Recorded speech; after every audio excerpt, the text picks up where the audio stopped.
लोकमत सखी मंचद्वारा आयोजित एकल नृत्य स्पर्धा संपन्न। मूल लोकमत सखी मंचतर्फे तालुकास्तरीय एकल नृत्य स्पर्धेचे आयोजन दिनांक 20 जुलैला योगा भवन येथे करण्यात आले।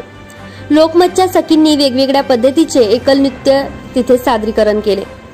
कार्यक्रमाला उद्घाटिका म्हणून माजी नगराध्यक्षा रत्नमाला भोयर, अध्यक्ष जयश्री चन्नूरवार, प्रमुख अतिथी पत्रकार कुमुदिनी भोयर, संजीविनी वागरे, परीक्षक स्नेहा नागुलवार, सूत्रसंचालन सपना निमगडे, कल्पना मेश्राम यांनी तर आभार प्रदर्शन मंगला गेडाम यांनी केले। या स्पर्धेमध्ये प्रथम श्रीनिशा धकाते, द्वितीय मोनाली जांभुळकर, तृतीय सारिका वाशेकर, चौथी मीनाक्षी छोनकर तसेच इतर महिलांनी सहभाग घेतला होता। कार्यक्रमाच्या यशस्वीतेसाठी सर्व सखींनी प्रयत्न केले।